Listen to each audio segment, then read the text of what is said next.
ਚਾਚੇ ਸੋਰੇ ਦਾ ਕੀ ਕਰਦਾਰ ਹੈਗਾ? ਉਹਨੇ ਵੀ ਮਾਰਿਆ ਜੀ ਬੱਚੇ ਨੂੰ? ਉਹਨਾਂ ਨੇ ਮਾਰਿਆ ਉਹ ਕੈਦੋ ਜਿਵੇਂ ਫਿਲਮ ਚ ਕਰਦਾ ਸੀ ਨਾ, ਇਹਦਾ ਉਹ ਹਿਸਾਬ ਸੀ ਵਗੈਰਾ ਦਾ।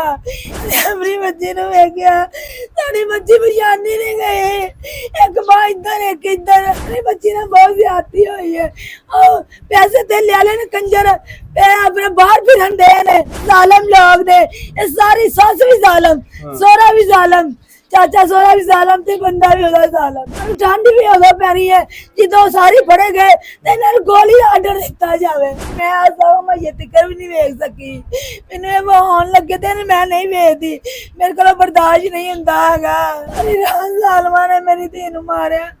ਫਿਰ ਅਸੀਂ ਆਪਣੇ ਬੰਦੇ ਆਪਣੇ ਵੱਡੇ ਚੌਕੀਦਾਰਾ ਕਰਦਾ ਸੀ ਤੇ ਮਤਲਬ ਵੱਡੇ ਬੇਟੇ ਨੂੰ ਫੋਨ ਕੀਤਾ। ਅੱਜ ਮੈਂ ਆਪਣੀ ਅੰਮੀ ਨੂੰ ਕਿਹਾ ਵੀ ਆਹ ਬਰਾਈ ਕਰਾਈ ਤਬੀਅਤ ਨਹੀਂ ਸਹੀ ਹੈ, ਅਸੀਂ ਗੱਡੀ ਕਰਾਈ ਹੈ। ਮੈਂ ਮੇਰਾ ਜਵਾਈ ਤੇ ਮੇਰਾ ਮੀਆਂ ਤੇ ਮੇਰਾ ਬੇਟਾ ਹੀ ਚਲੇ ਗਏ ਉੱਥੇ ਹਸਪਤਾਲ। ਅਸੀਂ ਹਸਪਤਾਲ ਜਦੋਂ ਗਏ ਉਹਨਾਂ ਨੇ ਸਾਨੂੰ ਵੇਖ ਕੇ ਨੱਸ ਗਏ ਨੇ। ਜਦੋਂ ਆਪਣੀ ਬੱਚੀ ਨੂੰ ਵੇਖਿਆ, ਸਾਡੀ ਬੱਚੀ ਪਛਾਣੀ ਨਹੀਂ ਗਈ, ਇੱਕ ਬਾਹ ਇੱਧਰ ਇੱਕ ਇੱਧਰ। ਬੇਵਾਰਸਾ ਤਰ੍ਹਾਂ ਸੁੱਟ ਕੇ ਉਹਦੇ ਨੱਸ ਗਏ, ਬੇਵਾਰਸਾ ਤਰ੍ਹਾਂ ਸੁੱਟ ਕੇ ਨੱਸ ਗਏ। ਮੈਂ ਆਪਣੀ ਬੱਚੀ ਨੂੰ ਵੇਖਿਆ, ਮੇਰੇ ਕੋਲ ਬਰਦਾਸ਼ਤ ਨਹੀਂ ਹੋਇਆ, ਮੈਂ ਹਸਪਤਾਲ ਜਾਣ ਕੇ ਰੌਲਾ ਪਾ ਦਿੱਤਾ ਉੱਤੇ। ਮੇਰੀ ਬੱਚੀ ਲੁੱਟੀ ਗਈ, ਮੇਰੀ ਬੱਚੀ ਨਾਲ ਬਹੁਤ ਜ਼ਿਆਦਤੀ ਹੋਈ ਹੈ। ਉਹ ਪੈਸੇ ਤੇ ਲਿਆ ਲੈਣ ਕੰਜਰ ਆਪਣੇ ਬਾਹਰ ਫਿਰਨ ਦੇ ਨੇ, ਅਸੀਂ ਮਾੜੇ ਬੰਦੇ ਆ। ਪੁਲਿਸ ਕਿਉਂ ਨਹੀਂ ਫੜਦੀ ਪਈ ਇਹਨਾਂ ਨੂੰ ਬਾਕੀਆਂ ਨੂੰ?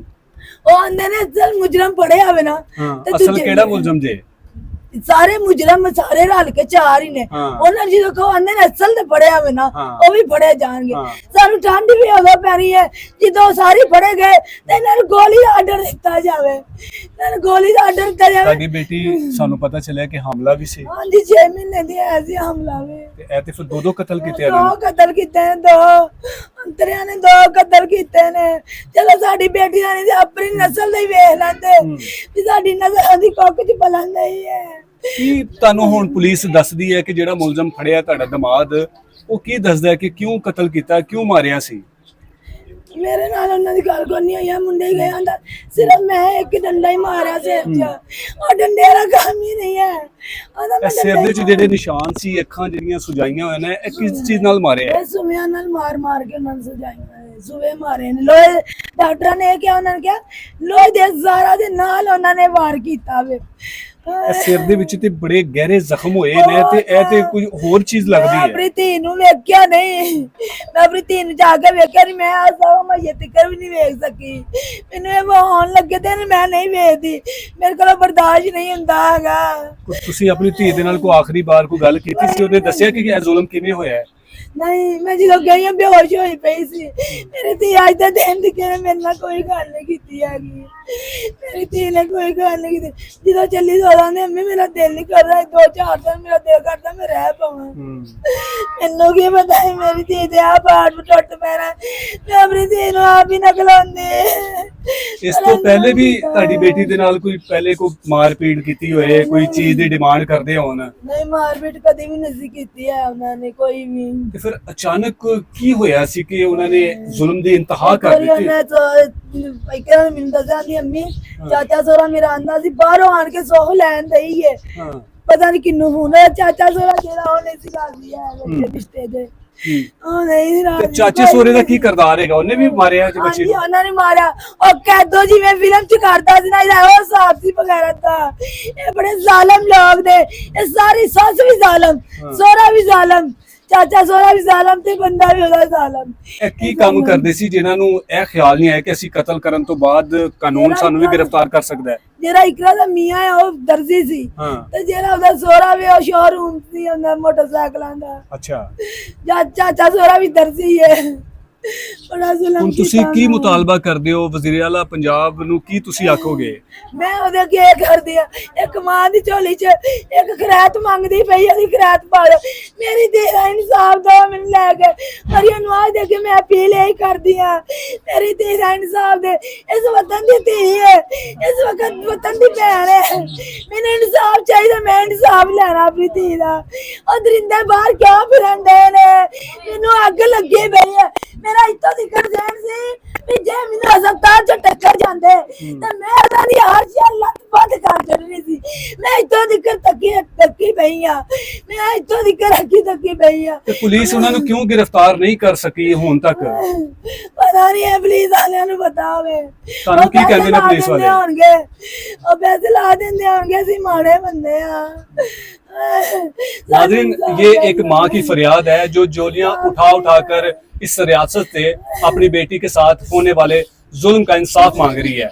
ये रियासत तब ही रियासत माँ वाला किरदार करेगी जब इस माँ को इंसाफ देगी, जब इस माँ की बेटी के साथ होने वाले जुल्म के जो कातिल हैं, जो जिन्होंने ये जुल्म की इंतहा की, उन जालिमों को जब इबरत का निशान बनाएगी तो तब जाकर इनके इस दुख में थोड़ी सी कमी जरूर आएगी, क्योंकि इनको निशाने इबरत बनाने के बाद इनकी बेटी फिर भी जिंदा नहीं हो सकती, इनकी बेटी फिर भी वापस नहीं आ सकती। लेकिन ये बाकी बेटियों के लिए एक मिसाली केस बन सकता है अगर ये रियासत चाहे।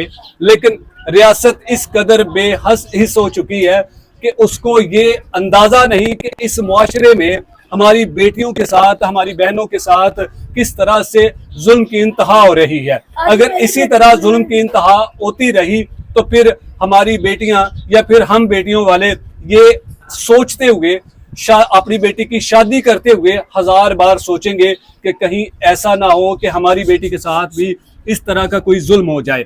अब ये बाअसर मुल्ज़मान जो हैं, इन्होंने खुद को कहाँ छुपा लिया है, या फिर ये कानून से इतने बाअसर हो चुके हैं, इतने बालातर हो चुके हैं कि कानून की गिरफ्त से आज़ाद है। अभी हालिया कुछ दिन पहले एक नई जो पुलिस की जो एक अथॉरिटी बना दी गई है, जिसका काम ही ऐसे क्रिमिनल्स को पकड़ना है और फिर उनको उनके अंजाम तक पहुंचाना है। इस माँ का मुतालबा है, इस माँ की ये अपील है कि मुझे सिर्फ इंसाफ दिया जाए। आज जब मेरी बेटी नाल एक काम कीता वे, बल्कि किसी होर नाल होएगा, बल्कि किसी होर नाल होएगा। ਅਸੀਂ ਜ਼ੁਲਮ नहीं सहन जोगे हैगे, ਅਸੀਂ नहीं ਜ਼ੁਲਮ सहन जोगे हैगे। बस मेरी एक अपील है, मैनू इंसाफ दिता जावे, मैनू इंसाफ दिता जावे। इनका सिर्फ इतना सा मुतालबा है कि मुझे सिर्फ इंसाफ दिया जाए। अब देखना यह है कि पुलिस बाकी मुल्ज़मान को कब गिरफ्तार करती है और फिर उनको उनके अंजाम तक पहुंचाती है। ये माँ शायद ये माँ इसके पास हो सकता है कि वसाइल ना हो इतने बाअसर मुल्ज़मान के साथ मुकाबला करने के लिए, क्योंकि अदालतों से इंसाफ की तवक्को रखना ऐसे ही है जैसे गड़े मुर्दे से ये उम्मीद लगाना कि ये शायद जिंदा हो जाए, क्योंकि पाकिस्तानी अदालती निज़ाम बिल्कुल ख़त्म हो चुका है।